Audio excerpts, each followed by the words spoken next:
Subscribe to my channel and press the bell icon for latest updates. 53 برس کی عمر میں آپ نے مکہ سے مدینہ کی ہجرت فرمائی اور 10 برس آپ نے مدینہ میں قیام فرمایا. 11 ہجری میں آپ حج کے لیے تشریف لے گئے اور یہ صورت آئی 11 تاریخ کو 11 حج کے ذوالحج اذا جاء نصر اللہ والفتح. اس میں اشارہ تھا کہ میرے نبی آپ کا مشن مکمل ہو چکا ہے، اب آپ ہمارے پاس آنے کی تیاری فرمائیں. 29 محرم سفر 29 سفر عصر کی نماز کے بعد ایک جنازہ تھا. اس جنازے کو پڑھانے کے بعد اس کو دفن کے لیے آپ جنت البقیع تشریف لے گئے. وہاں سے واپس ہونے لگے تو سر درد اٹھا اور وہ درد ایک دم بڑھنا شروع ہوا، اور اس دن باری حضرت عائشہ کے گھر کی تھی. تو آپ گھر میں تشریف لاتے لاتے درد کے ساتھ بخار، تیز درد تیز بخار، اور 14 دن 12 ربیع 29 30 2 دن یہ اور 12 دن اگلے 14 دن آپ نے بیماری دیکھی، مسلسل سر درد اور مسلسل بخار. اور روزانہ آپ جب گھر بدلتے اس وقت 9 بیویاں زندہ تھیں، تو آپ پوچھتے کل کس کی باری ہے، کل کس کی باری ہے؟ جی میمونہ کی ہے. اگلا دن کل کس کی باری؟ جی حفصہ کی ہے. کل کس کی باری ہے؟ ام سلمہ کی ہے. تو بیگمات نے اس سے سمجھا کہ اللہ کے نبی یہ چاہتے ہیں کہ میں بیماری کے دن عائشہ کے پاس گزاروں، ورنہ آپ کو تو خود پتہ ہے کل کس کی باری ہے، پرسوں کس کی باری ہے، ترسوں کس کی باری ہے. تو حضرت میمونہ کے گھر میں آپ تشریف فرما تھے، تو ساری باقی 7 بیگمات جمع ہوئیں اور انہوں نے آ کے عرض کی یا رسول اللہ، جب تک آپ بیمار ہیں آپ عائشہ کے پاس آرام فرمائیں، اور جب اللہ آپ کو شفا دے دے تو پھر ہماری ترتیب کو آپ دوبارہ شروع فرما دیں. تو آپ نے سب کا شکریہ ادا کیا. علی اور عباس کو بلایا، ان کے کندھوں پہ آپ نے یوں ہاتھ رکھے اور آپ کے پاؤں یوں زمین پہ لگ رہے، آپ پورا پاؤں نہیں لگا پا رہے تھے کمزوری سے، یہ پوزیشن تھی اس طرح. اور یہ پیر کا دن تھا، آپ حضرت عائشہ کے گھر میں داخل ہوئے اور اگلے پیر کو حضرت عائشہ کے گھر میں آپ اپنے اللہ کے پاس چلے گئے. آخری ہفتہ آپ نے حضرت عائشہ کے گھر میں گزارا. صحابہ ملاقات کے لیے حاضر ہوئے تو آپ ان کو دیکھ کے رونے لگے اور فرمایا کہ میں تمہیں اللہ کے سپرد کرتا ہوں، اللہ تمہاری حفاظت کرے، اللہ تمہارا ساتھی ہو، آواکم اللہ، حفظکم اللہ، نصرکم اللہ. بہت دعائیں دیں. آپ کے جانے میں 5 دن باقی تھے تو آپ نے فرمایا مجھے 7 کنوؤں کے پانی سے غسل کرواؤ. تو 7 کنوؤں سے پانی لایا گیا مشکیزوں میں بھر کے. تو حضرت عائشہ کے گھر میں کوئی ایسا ٹب نہیں تھا جس میں بیٹھ کے وہ آپ نہا سکتے، تو حضرت حفصہ کے گھر سے ٹب منگوایا گیا. آپ اس میں بیٹھے، تہمت باندھا ہوا تھا، کرتا اتارا اور آپ پر 7 کنوؤں کا پانی ڈالا گیا، تھوڑا تھوڑا تھوڑا تھوڑا تھوڑا تھوڑا. تو اس سے بخار کی شدت کم ہوئی اور آپ سر درد کی وجہ سے آپ نے ایسے پٹی باندھی سرخ رنگ کی. اور اس کے بعد حضرت علی اور فضل بن عباس کے کندھوں کا آسرا لے کر آپ مسجد میں تشریف لائے اور آپ ممبر پر بیٹھے اور آپ نے فرمایا لوگو میرے جانے کا وقت آ چکا ہے. میں نے کسی پر زیادتی کی ہو، کسی کو تھپڑ مارا ہو، کسی کو چھڑی ماری ہو، کسی کا حق دبایا ہو، تو میں اپنی جان کے ساتھ مال کے ساتھ حاضر ہوں. مجھ سے یہیں بدلہ لے لو، آخرت میں میرے خلاف کوئی دعویٰ نہ کرنا. میں آخرت کے حساب کو برداشت نہیں کر سکتا. جن کے طفیل لوگوں کا حساب معاف ہوگا، جن کی طفیل، جن کی شفاعت پر لوگ بے حساب جنت میں جائیں گے، وہ روتے ہوئے فرما رہے ہیں کہ میں آخرت کے حساب کو نہیں دے سکتا. تو سارے صحابہ رونے لگے، لیکن آپ اپنی بات کو دہراتے رہے، کوئی بھی نہیں اٹھا. تو آپ نے ظہر کی نماز پڑھائی ظہر کے بعد پھر ممبر پر آئے اور فرمایا کہ لوگو یہیں مجھ سے حساب کتاب کر لو، آگے نہ کرنا، بتاؤ میں نے کسی کا کوئی حق دینا۔ ایک صحابی کھڑے ہو، یا رسول اللہ آپ نے میرے 3 روپے دینے ہیں، 3 درہم۔ تو آپ نے فرمایا دینے ہوں گے ضرور، پر مجھے یاد نہیں، بتاؤ کہ کس طرح دینے ہیں؟ کہ یا رسول اللہ آپ کے پاس سائل آیا تھا، آپ سے مانگا، آپ کے پاس تھے نہیں، تو آپ نے مجھ سے کہا تیرے پاس کچھ ہیں؟ تو میرے پاس 3 درہم تھے، تو آپ نے فرمایا تو دے دے، میں بعد میں ادا کر دوں گا۔ تو کہا ہاں یاد آ گیا۔ تو میرے نبی کے گھر میں تو تیل نہیں تھا، ایک چھٹانگ جس سے چراغ جلتا، پیسہ کہاں سے آتا؟ تو آپ کے سامنے آپ کے کزن فضل بن عباس کھڑے تھے، آپ نے فرمایا فضل میرا قرضہ ذمے لیتے ہو؟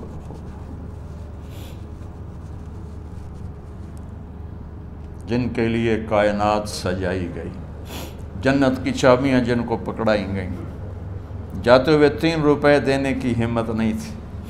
کہا فضل میرا قرضہ ذمے لیتے ہو؟ کہا جی یا رسول میں اپنے ذمے لیتا ہوں۔ کہا اس سے لے لینا۔ آپ گھر تشریف لے گئے، نماز کے لیے آتے تھے، پڑھاتے تھے۔ جمعرات کو عشاء کی نماز پڑھانے کے لیے اٹھ نہیں سکے، گر گئے، پھر اٹھنے لگے، اٹھ نہیں سکے، گر گئے، پھر اٹھنے لگے، اٹھ نہیں سکے۔ تو آپ نے فرمایا ابو بکر سے کہو نماز پڑھائے، عشاء کی نماز۔ ابو بکر ذرا پیچھے کھڑے تھے، عمر آگے کھڑے تھے۔ تو لوگوں نے کہا نماز ہی پڑھاونی ہے، کوئی پڑھا دے ہوئے، تو انہوں نے حضرت عمر کو آگے کیا، انہوں نے کہا اللہ اکبر۔ جب حضرت عمر کی تکبیر سنی تو آپ نے اندر سے زور سے فرمایا عمر کو پیچھے کرو، ابو بکر کو آگے کرو، میرے رب کا فرمان ہے میرے مصلی پر ابو بکر کے سوا اور کوئی کھڑا نہیں ہو سکتا۔ جمعرات کی عشاء، جمعہ ہفتہ اتوار کی 15 نمازیں اور پیر کی فجر کی 16 اور جمعرات والی 17 نمازیں ابو بکر نے پڑھائیں میرے نبی کی موجودگی میں۔ ہفتے کے دن ظہر یا عصر میں آپ علی و فضل بن عباس کے کندھوں پر ہاتھ رکھ کے مسجد میں داخل ہوئے اور ابو بکر نماز پڑھا رہے تھے۔ ادھر محسوس ہوا کہ اللہ کے نبی آ رہے ہیں، تو ابو بکر نے یوں پیچھے ہٹنا شروع کیا ایسے تاکہ مصلی سے ہٹ جائیں۔ تو آپ نے ایسے ہاتھ کا اشارہ فرمایا کہ کھڑے رہو، ہٹو نہیں، کھڑے رہو۔ تو وہ پھر آگے مصلی پر آ گئے۔ تو آپ تشریف لائے اور الٹے ہاتھ ابو بکر کے ساتھ بیٹھ کر آپ نے ظہر یا عصر کی 4 رکعت نماز ابو بکر کی امامت میں ادا فرمائی۔ یہ آپ کی آخری نماز تھی مسجد کے اندر امت کے ساتھ اور تشریف لے کے۔ جمعہ کا دن تھا، جبریل آئے، یا رسول اللہ مجھے اللہ نے بھیجا ہے کہ جاؤ میرے محبوب کا حال پوچھ کے آؤ۔ اللہ اکبر۔ تو آپ درد اور بخار دونوں چیزیں تھیں، سر کا درد بھی ہیوی ویٹ تھا اور بخار بھی، تپش۔ تو آپ نے کہا جبریل تکلیف ہے، تکلیف میں۔ ہفتے کا دن پھر جبریل آئے، یا رسول اللہ مجھے اللہ نے بھیجا ہے کہ جاؤ میرے محبوب کا حال پوچھ کے آؤ۔ پھر آپ نے فرمایا تکلیف میں۔ اتوار کو پھر جبریل آئے، یا رسول اللہ اللہ نے بھیجا ہے کہ جاؤ میرے محبوب کا حال پوچھ کے آؤ۔ 12 ربیع الاول آ گئی، 632 عیسوی اور 11 ہجری۔ آپ کی طبیعت میں بشاشت آئی، تو صحابہ نماز پڑھ رہے تھے، آپ نے دروازہ کھول کے سب کو یوں دیکھا۔ تو حضرت انس فرماتے ہیں ہم سب نماز میں تھے، لیکن جب دروازہ کھلنے کی آواز آئی اور اللہ کے نبی کا چہرہ، تو ہم سب نماز میں یوں ہو گئے، نماز کے اندر ہی سارے اللہ کے نبی کو دیکھنا شروع کر دی، بھول ہی گئے کہ نماز پڑھ رہے ہیں، ایسے گم ہو گئے آپ میں۔ تو آپ نے جلدی سے دروازہ بند فرما دیا۔ یہ آپ کی آخری زیارت تھی اپنی امت کے لیے، اس کے بعد آپ اپنے اللہ کی طرف کا سفر شروع کیا۔ تو اشراق کے بعد آپ نے اپنے بیگمات کو بلایا، ان کو بتایا نہیں کہ میں آج جا رہا ہوں، سب سے ملے، سب کو الوداع کیا اور انہیں بھیجا۔ اس کے بعد آپ نے حضرت فاطمہ کو بلایا، جنت کی عورتوں کی سردار، سب سے زیادہ محبوب بیٹی، سب سے زیادہ جگر کا ٹکڑا، دل کا ٹکڑا کا، جس نے فاطمہ کو دکھ دیا مجھے دکھ دیا، جس نے اسے سکھ دیا مجھے سکھ دیا۔ ہاں، ان کو قریب کا، بیٹی قریب ہو، تو ان کے کان میں کہا میں جا رہا۔ وہ رونے لگی، تو ہم نے کہا رو نہیں، چند دنوں کے بعد تیری میری ملاقات ہو جائے گی سب سے پہلے۔ تو 6 ماہ بعد حضرت فاطمہ کا بھی 24 سال کی عمر میں یا 25 سال کی عمر میں انتقال ہو گیا۔ ان کو رخصت فرمایا، پھر آپ نے داماد مولا علی کو بلایا، ان کا سر اپنی گود میں رکھا اور ان کے سر پہ اور کمر پہ ہاتھ پھیرتے رہے اور ان کو دعائیں دیتے رہے۔ آہستہ آہستہ تھی، آواز اونچی نہیں تھی، پست آواز تھی، اور یوں سر پہ کمر پہ، سر پہ کمر پہ، اور دعائیں دے رہے ہیں۔ ان کو رخصت فرمایا، آخر میں اپنے جگر کے ٹکڑے حسن اور حسین کو بلایا، جو ہی سینے سے لگایا آنسو شروع ہو گئے۔ بیویوں کو رخصت کیا، خاموش، بیٹی کو رخصت کیا، خاموش، داماد کو رخصت کیا، خاموش۔ جو ہی بچوں کو سینے سے لگایا تو آپ کے آنسو نکلنا شروع ہوئے کہ ایک زہر میں تڑپ تڑپ کے مرے، ایک کا سر کٹ کے نیزے پہ چڑھا۔ میرے نبی آگے آنے والے زمانے میں دیکھ رہے تھے کہ میرے بچوں کے ساتھ کیا ہونے والا ہے، اس پر آپ بے قرار ہو کر روئے، بولے کچھ نہیں، ان کو بھی رخصت فرما دی۔ جب وہ چلے گئے تو جبریل آ گئے، یا رسول اللہ، باہر ملک الموت دروازے پر کھڑا ہے، اندر آنے کی اجازت چاہتا۔ تو آپ نے فرمایا آ جائے، میں نے کب روکا؟ تو ملک الموت اندر آیا، ایک فرشتہ اور بھی تھا، کہا السلام علیکہ یا رسول اللہ، یا رسول اللہ میں آپ کو سلام پیش کرتا ہوں، میں نے کبھی کسی کو سلام نہیں کیا۔ آپ کے رب نے فرمایا جب جاؤ تو اجازت لے کے جانا، بن اجازت اندر نہ جانا، میں کبھی کسی سے اجازت نہیں لیتا۔ اللہ تعالیٰ نے فرمایا آنا چاہیں تو لے آنا، رہنا چاہیں تو چھوڑ کے آ جانا، یہ اختیار اللہ نے کبھی کسی کو نہیں دیا، آپ پہلی اور آخری ہستی۔ تو آپ نے فرمایا اگر میں اجازت دے دوں تو میری جان نکالو گے؟ کیا جی نکالو، میں تو اللہ کے امر کا پابند۔ تو آپ نے جبریل سے پوچھا کیا کہتے ہو، تم کیا کہتے ہو؟ جبریل نے کہا یا رسول اللہ، اللہ آپ کی ملاقات کے شوق۔ میرے بھائی بہنوں، اللہ سے یہ دعا کیا کرو، یا اللہ ایسی موت دے جب جانے کا وقت ہے تو ہماری ملاقات کے شوق میں ہو۔ ایک صحابی کا انتقال ہوا، آپ نے ان کی قبر پہ جا کے یہ دعا کی، یا اللہ طلحہ جب تیری بارگاہ میں پیش ہو تو اسے دیکھ کے مسکرائے، یہ تجھے دیکھ کے مسکرائے، سارے دکھ درد دور ہو جائیں گے۔ تو جبریل بولے یا رسول اللہ، اللہ آپ کی ملاقات کے شوق میں۔ آپ نے فرمایا جاؤ اللہ سے پوچھ کے آؤ میرے بعد میری امت کے ساتھ کیا کرے گا، جاؤ پوچھ کے آؤ حسن حسین کے ساتھ کیا کرے گا۔ یہ پوچھنا، ہر کوئی اپنے بچوں کو یاد کرتا، مرنے والے بچوں کو یاد کر، بچے میلاد۔ میرے والد اچانک ہارٹ اٹیک میں فوت ہو گئے تو ہماری بہنیں موجود نہیں تھیں، میری 2 بہنیں، تو میرے والد بار بار کہتے میری دھیاں میں نو ملا دیو، میری دھیاں میں نو ملا دیو۔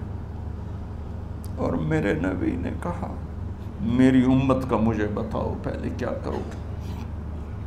حسن حسین کا نہیں کہا، جن کو ذبح ہوتے بھی دیکھا، زہر میں تڑپتے بھی دیکھا۔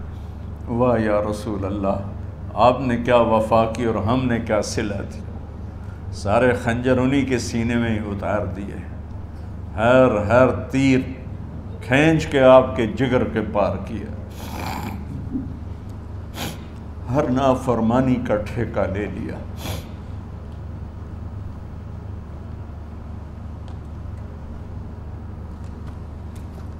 آؤ پوچھ کے آؤ میرے بعد میری امت کا کیا کرے گا۔ تو جبریل جا کر پیغام لائے کہ اللہ تعالیٰ فرما رہے ہیں ہم آپ کی امت کو تنہا نہیں چھوڑیں گے۔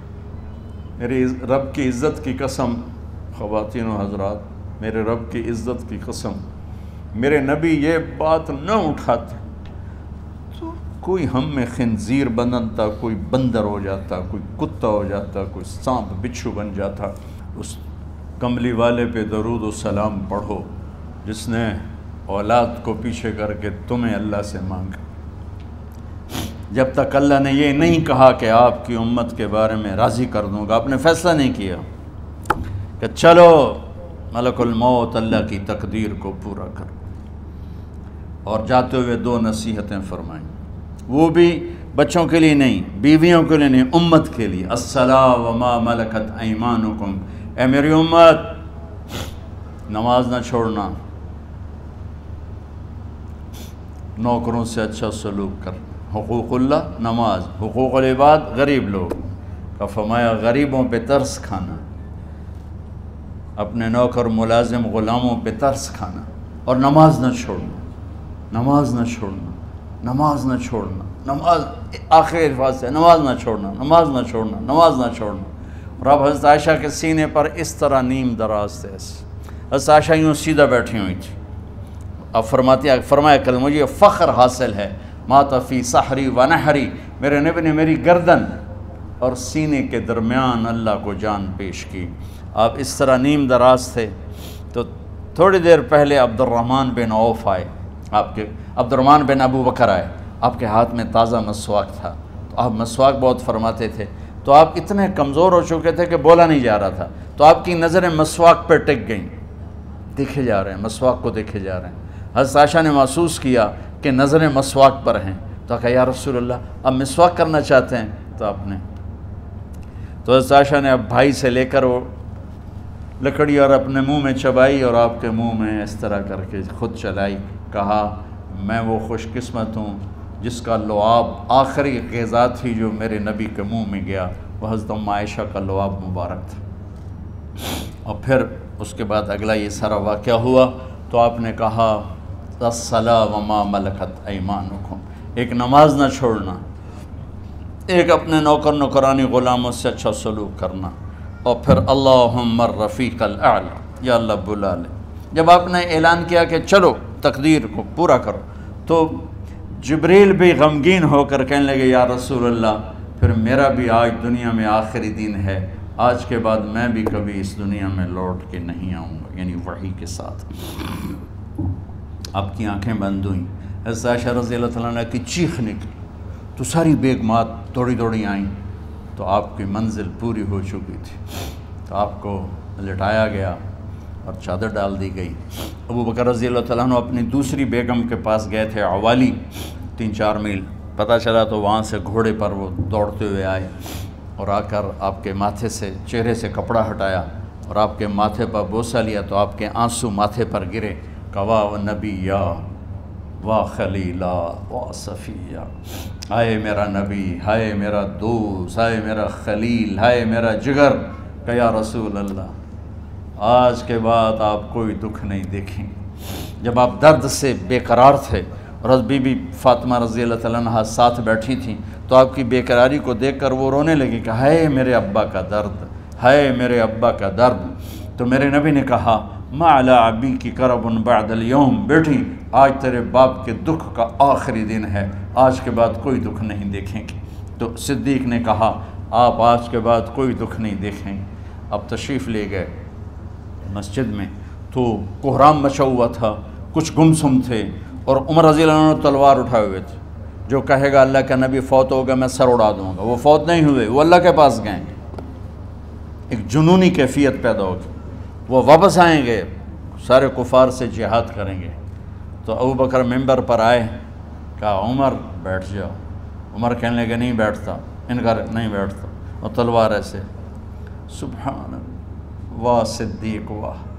آپ نے ممبر پہ کھڑے ہو کر، کیا سونے سے بھی لکھے جائیں تو کم ہے، قیمت اس سے زیادہ ہے، میرے صدیق نے کہا لوگو من کان یعبد محمدا فإن محمدا قد مات، جو محمد کی پوجا کرتے تھے تو آج محمد کو اللہ نے موت دی تھی۔ ومن کان یعبد اللہ فإن اللہ حی لا یموت، اور جو اللہ کی پوجا کرنے والے ہیں وہ یاد رکھو ان کا اللہ زندہ ہے، موت سے پاک۔ پھر آپ نے اِنَّکَ مَیِّتٌ وَإِنَّهُمْ مَیِّتُونَ، میرے محبوب آپ کو بھی موت آئے گی اور ان سب کو موت آئے گی۔ حضرت عمر فرماتے ہیں جب میں نے یہ آیت سنی تو میں یوں نہیں گرا، ایسے گرا سیدھا، ٹانگوں سے جان نکل گئی تو یوں گرے ایسے یوں، اور کہنے لگے مجھے یقین ہو گیا کہ موت آ گئی اور اللہ کے نبی ہمیں چھوڑ کے چلے گئے۔ غسل کون دے، کیسے دے؟ اہل بیت نے غسل دینا تھا۔ آپ کے کپڑے اتار کے غسل دیا جائے یا جو آپ نے کپڑے پہنے ہیں اسی میں غسل دیا جائے تو پریشان ہے، کیا کیا جائے؟ سب پہ اونگ طاری ہو گئی، ایک دم سب کو نیند آئی اور غیب سے آواز آئی کہ ہمارے نبی کو کپڑوں سمیت غسل دیا جائے۔ آپ کے بدن مبارک سے کپڑا نہیں اتارا، کوئی اتارے نہیں، تو اس آواز پر سارے بیدار ہوئے۔ تو حضرت عباس، فضل بن عباس، شقران آپ کے غلام، اور اسامہ بن زید اور علی بن ابی طالب آپ کو غسل دینے والے تھے۔ حضرت علی آپ پر پانی ڈال رہے تھے اور فضل بن عباس جسم کو مل رہے تھے، اور حضرت علی ساتھ ساتھ روتے ہوئے یا رسول اللہ آپ نے ہی ہمیں صبر کا حکم دیا، اگر آپ ہمیں صبر کا نہ کہتے تو آج ہم دنیا کو رو کے دکھاتے، اور آج ہم دنیا کو اپنا غم دکھاتے کہ کس طرح غم کیا جاتا ہے۔ اور یا رسول اللہ آپ کے جانے پر وہ نقصان ہے جو قیامت تک نہ پہلے ہوا نہ بعد میں ہوگا کہ آپ کے بعد نبوت کا دروازہ بند ہو گیا۔ اس طرح پانی بھی ڈال رہے تھے اور روتے بھی جا رہے تھے، اور فضل بن عباس وہ آپ کے پہلو بدل کر ہاتھ مل رہے تھے، ہاتھوں سے مل رہے تھے۔ قبر کے کھودنے کا وقت آیا تو وہ لحد ہوتی ہے، کھڈا کھود کے پھر سائیڈ میں کھڈا کھودا جاتا ہے، اور ایک ہوتا اسٹریٹ جیسے ہمارے ہاں ڈال کے اوپر وہ سلیب ڈال دیتے ہیں، تو کیسے بنائی جائے؟ تو ابو طلحہ رضی اللہ تعالیٰ عنہ قبر بناتے تھے وہ والی لحد والی، تو فرمایا جو پہلے آ جائے گا نا وہی قبر تیار کر لے۔ تو ابو طلحہ پہلے آ گئے تو لحد والی قبر تیار کی گئی، اور آپ کے کفن دینے کے بعد وہی وہ سب چلے گئے۔ اس کے بعد باری باری اہل بیت، ان کی خواتین، ان کے بچے، پھر مہاجرین، ان کے خواتین، ان کے بچے، ان کے نوکر، پھر انصار، ان کی خواتین، ان کے بچے، ان کے نوکر۔ تو پیر اور منگل یہ 2 دن سارے گزر گئے، اور منگل کو عشاء کے بعد جا کر یعنی بدھ کی رات آپ کی تدفین کا وقت آیا۔ تو جب آپ کو قبر میں اتار دیا گیا تو مغیرہ بن شعبہ رضی اللہ عنہ کھڑے تھے، انہوں نے اپنی انگوٹھی اتار کے اندر پھینک دی لحد۔ تو پھر کہنے لگے علی یہ میری انگوٹھی نیچے گر گئی ہے، اٹھا لوں؟ ایک بہانہ کیا نبی کو بوسہ لینے کا، انگوٹھی پھینک کر فرمانے لگے علی وہ میری انگوٹھی گر گئی ہے، اٹھا لوں؟ سب دیکھ رہے تھے کہ پڑی ہوئی کہاں اٹھا لو؟ تو انگوٹھی کیا اٹھانی تھی، نیچے جا کر اللہ کے نبی کو لپٹ کے اور دھاڑ دھاڑ رونا شروع کیا، سب صحابہ کی چیخیں نکال دی۔ انگوٹھی تو ایک بہانہ ہی تھا، آخری شخص جس کا جسم نبی کے جسم سے ٹچ ہوا وہ مغیرہ بن شعبہ ہیں۔ تو پھر سب نے شور مچایا کہ باہر نکالو، باہر نکالو، باہر نکلو، باہر نکلے۔ تو اینٹیں لگائی گئیں، پھر مٹی ڈالی گئی۔ تو جب واپسی ہوئی تو حضرت انس گزرے تو حضرت فاطمہ کھڑی تھیں، طابت نفوسکم ان حسیتم علی رسول اللہ التراب۔ انس کس جگر کے ساتھ تم نے نبی کو مٹی میں چھپا دیا، کس جگر کے ساتھ تم نے نبی کو مٹی میں چھپا دیا۔ اللہ سے ملا دے۔ قبر دیکھنے کو خوفناک ہے، اگر اللہ راضی ہے، جب کبھی قبر سے ڈر لگتا ہے، بہت ہی لگتا ہے، تو خیال آتا ہے اگر اللہ راضی ہے پھر تو مسئلہ ہی کوئی نہیں ہے، چونکہ اللہ نے اپنے محبوب کو بھی قبر میں اتارا۔ یہ نہیں کہا کہ ایک خوبصورت بیڈ روم بنا کے اس میں لٹا دو، کہا قبر میں اتارو۔ اگر اللہ راضی ہے تو مرنے والی ہو یا مرنے والا ہو تو مزے ہی مزے ہیں. یہ سارے دعا کرو کہ جب ہم دنیا سے جا رہے ہوں اللہ ہم پہ خوش ہو، اللہ ہم سے راضی ہو.